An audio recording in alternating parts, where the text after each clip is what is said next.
बिस्मिल्लाहिर्रहमानिर्रहीम। शुरू करते हैं अल्लाह के बबरकत नाम से। तो welcome back to Sakina's kitchen guys.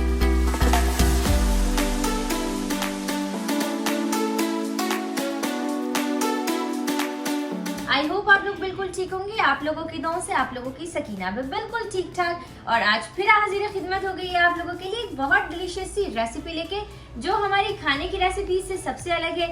ये वो रेसिपी है जो हमारे हर रेसिपी, हर खाने की चीज को इतना डिलीशियस और उसमें इतना टेस्ट डाल देती है कि ये आपकी सोच है। चाहे वो फिर दाल चावल हो, चिकन हो, आपके आलू गोश्त हो, आपके बैंगन हो, ईच एंड एवरीथिंग, जो भी डिश आप जो है वो जो भी रेसिपी घर में खाएंगे, डिनर में, लंच में, इवन नाश्ते में भी आप ये चीज को खा सकते हैं। और ये आपके खाने को लगा देता है चार चांद और आपको आ जाएगा सुन के ही आपके मुंह में पानी। तो आज मैं आप लोगों के लिए, आप लोगों की पुरजोर फरमाइश पे लेकर आई हूँ नींबू का अचार। अब आप सोच रहे होंगे कि नींबू का अचार कैसे बनेगा, क्या होगा। तो कोई इसमें इंग्रेडिएंट्स की जरूरत नहीं है, सिर्फ 3 इंग्रेडिएंट्स से मैं आपको ऐसा नींबू का अचार बताऊंगी कि आप बाहर के नींबू के अचार को बिल्कुल भूल जाएंगे। और गाइज आई नो कि ये अचार आपको बाहर कहीं नहीं मिलेगा। आपको जो बाहर नींबू के अचार मिलते हैं इससे बिल्कुल डिफरेंट और बहुत डिलीशियस। आप इसको 6 महीने से 8 महीने तक घर में स्टोर कर सकते हैं। और स्टोर किस तरीके से करेंगे वो भी मैं आपको बताऊंगी। तो आए गाइज, मैं ले चलती हूँ आपको हमारे इंग्रेडिएंट्स काउंटर की तरफ। तो लेट्स गो गाइज।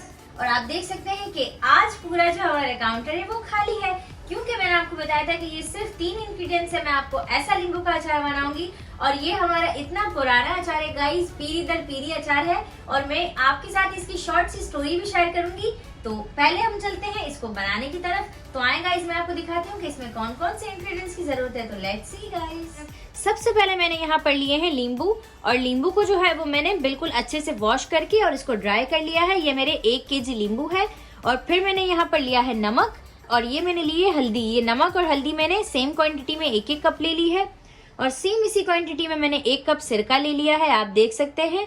और ये मैंने ली है हरी मिर्च। ये ऑप्शनल है गाइस, अगर आप डालना चाहे तो आप डालें, और अगर आप ना डालना चाहे तो इसे स्किप कर सकते हैं। बट मैं डालूंगी, क्योंकि मैंने जो पहले नींबू का अचार बनाया था उसमें मिर्चियाँ ऐड नहीं की थी।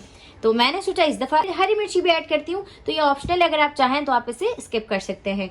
और फिर मेरे पास है ये जार शीशे का। नींबू का अचार बना के हम इसके अंदर जो है वो हमारा अचार स्टोर कर सकते हैं 6 to 8 मंथ्स। और वो मैंने लिया है खाली बाउल। इसमें मैं बनाऊंगी हल्दी और नमक का मिक्सचर। तो सबसे पहले हम इसमें ऐड करेंगे हमारी हल्दी, और मैंने लिया है 1 कप नमक। इन दोनों की क्वांटिटी सेम होगी। तो आप देख सकते हैं मैंने ऐड कर लिया है हल्दी और नमक। अब मैं इन दोनों को अच्छे से मिक्स कर लूंगी कि हमारे हल्दी और नमक जो है वो सेम हो जाए और दोनों बिल्कुल इक्वल हो जाए। और इसके बाद ही हम जो है वो हमारे नेक्स्ट स्टेप तक आएंगे।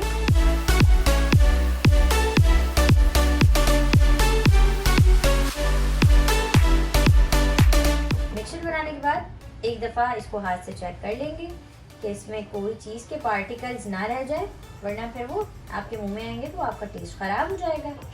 अब मैं आती हूँ हैंड वॉश करके और फिर आपसे शेयर करती हूँ नेक्स्ट स्टेप। कि मेरा नींबू जो है वो नॉर्मल साइजेस के हैं, तो हम इसमें इस तरीके से बीच में कट लगाएंगे। एक चीज का ख्याल रखें गाइस, हम नींबू को पूरा कट नहीं करेंगे, बस इसमें एक हल्का सा चेका लगा लेंगे।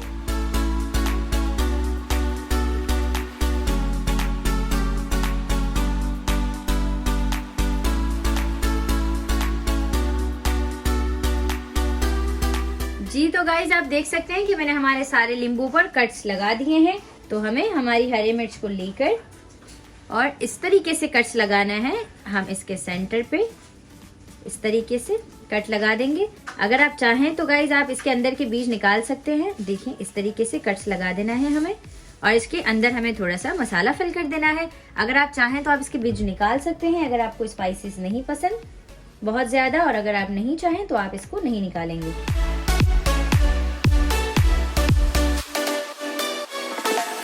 नींबू और हमारी मिर्च पर कट्स लगा दिए हैं। और अब मेरे पास है ये 1 कप सिरका, और मैं अच्छे से इस सिरके को हमारे नींबू और मिर्ची में मिक्स कर दूंगी। नींबू और हरी मिर्च को सिरके के पानी में डिप कर लिया है, और फिर इसे अच्छे से आपको हिला लेना है।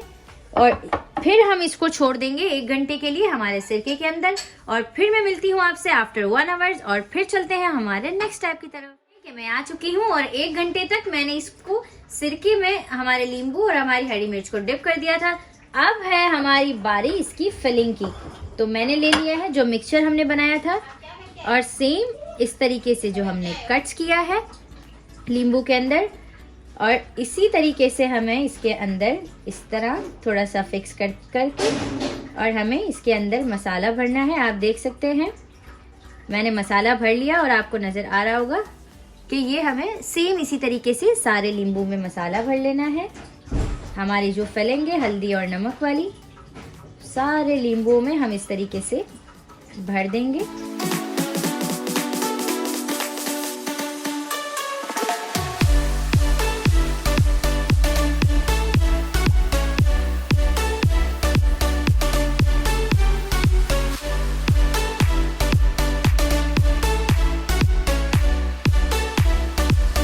मैंने नींबू और मिर्ची में फिलिंग कर ली है और ये कितनी अच्छे से फिलिंग हो गई है आपको नजर आ रही होगी। और अब हम चलते हैं हमारे नेक्स्ट स्टेप की तरफ। तो लेट्स गो गाइस। 1 कप सिरका जो आपके सामने ऐड किया था हमारे नींबू और मिर्ची को भिगोने के लिए, वो सिरका और इसके अलावा 1 कप और सिरका मैंने लेके इसमें गर्म करने के लिए रख दिया था।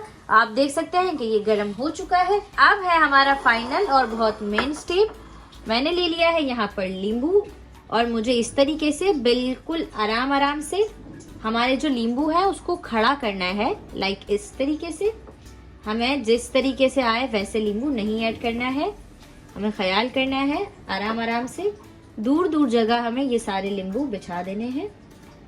और एक चीज का ख्याल रखना है कि हमारे कट्स जो हैं वो हमारे कट्स ऊपर आएंगे, हमारे कट्स नीचे नहीं जाएंगे, वरना तो काम हो जाएगा खराब।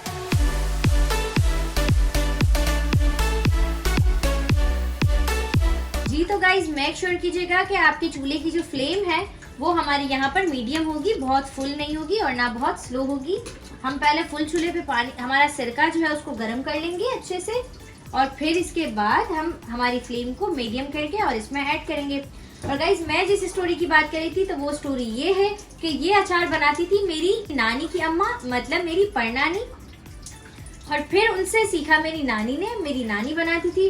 और गाइज यू नो दैट आपको इतना तो पता ही होगा कि हमारे जो आबा अजदा हैं, लाइक हमारी जो सेकंड पीढ़ी है, लाइक जैसे हमारी परनानी और हमारी परदादीज वगैरह, वो इंडिया से माइग्रेट करके यहाँ पर आई हैं।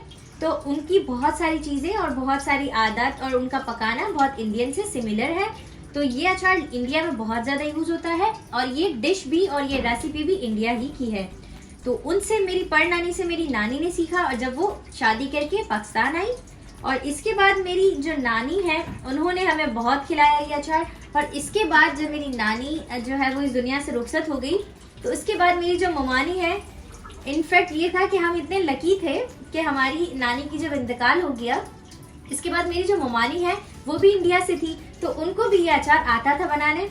और मेरी ममानी ने ये अचार गाइज इतना खिलाया है और मैंने इतना खाया है ये अचार कि आप सोच नहीं सकते। जब भी मैं, हमारी छोटी सी हुआ करती थी, मैं बहुत बचपन की स्टोरी बता रही हूँ मैं आपको, तो मैं जब बहुत छोटी हुआ करती थी तो मैं जाती थी ममानी के घर, नानी के इंतकाल के बाद भी मामू के घर। तो मैं हर थोड़ी देर के बाद, मैं बहुत फूडी थी बचपन से, तो मैं हर थोड़ी देर के बाद खाना खाती थी।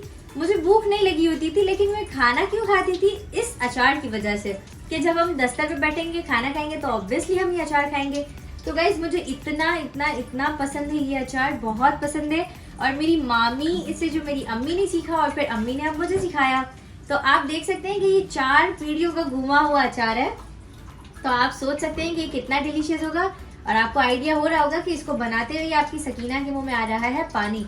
तो थैंक्स टू ममानी, और अल्लाह पाक मेरी ममानी के भी दर्जात बहुत बुलंद करे। उनकी भी जो है वो इंतकाल हो गया है और अल्लाह पाक उनको जन्नत में बहुत बहुत बहुत आला मकाम अता करे। वो बहुत नाइस लेडी थी। और फिर ममानी ने अम्मी को सिखाया और अम्मी ने मुझ तक पहुंचाया और अब मैं पहुंचा रही हूँ अपने यूट्यूब फैमिली तक। तो इस अचार को अपने घर में जरूर शेयर कीजिएगा। और अगर आपकी नानी दादी हैं गाइज, तो उनको अगर आपने बना के खिला दिया ना ये अचार, तो आप सोच लें कि आपकी क्या वाह वाह होने वाली है पूरे खानदान में, कि भाई इसके जैसी तो कोई बच्ची ही नहीं जिसको अचार बनाने आता है। हमारे यहाँ अचार को हम बहुत एक हेवी चीज़ ले लेते हैं कि भाई इसको अचार बनाने आता है, और उसको कोई भी चीज़ गाइस मुश्किल नहीं है। Nothing is impossible, everything is possible. तो ये आपके हाथ में है, इट्स अप टू यू कि आप क्या चाहते हैं और क्या नहीं। तो आप मेरी इस रेसिपी को, इस अचार की रेसिपी को अपने घर में ज़रूर ट्राई कीजिएगा।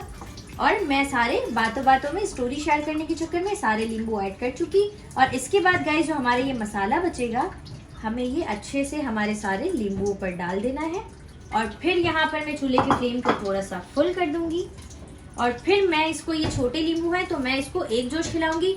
और गाइज मैं आपको दिखाऊंगी कि ये नींबू जो है मैंने सिर्फ आप लोगों के लिए रेसिपीज तक पहुंचाने के लिए किया है, क्योंकि आप लोगों के बहुत कमेंट्स आ रहे थे कि जो है आप अक्सर नींबू का अचार जो है वो अक्सर बिरयानी में, पुलाव में रखती हैं, तो ये कैसे आपने बनाया, तो इसलिए मैंने आप तक पहुंचा दिया नींबू का अचार।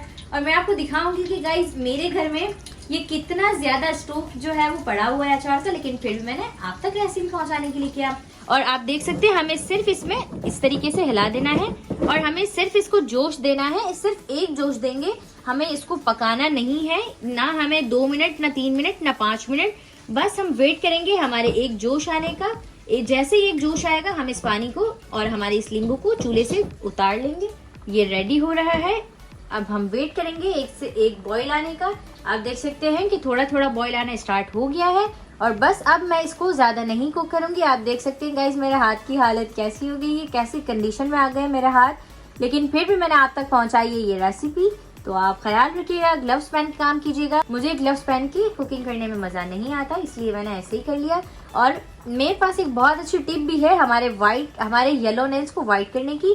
अगर आप जानना चाहते हैं तो मुझे कमेंट्स में जरूर बताइएगा, तो फिर वो टिप भी मैं आपके साथ जरूर शेयर करूंगी। अब मैं हमारी फ्लेम को कर दूंगी ऑफ और मैं वेट करूंगी इसके ठंडे होने का। फिर मैं आपसे मिलती हूँ नेक्स्ट स्टेप लेकर। 50% से 60% गल चुके हैं। हमें सिर्फ एक बॉईल और सिर्फ एक जोश खिलाना होता है।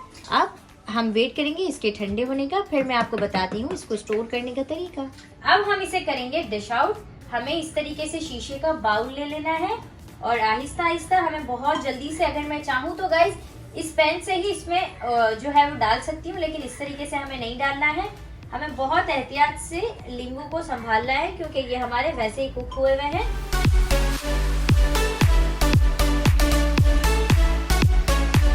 इस तरीके से सारे नींबू को बिछा देंगे।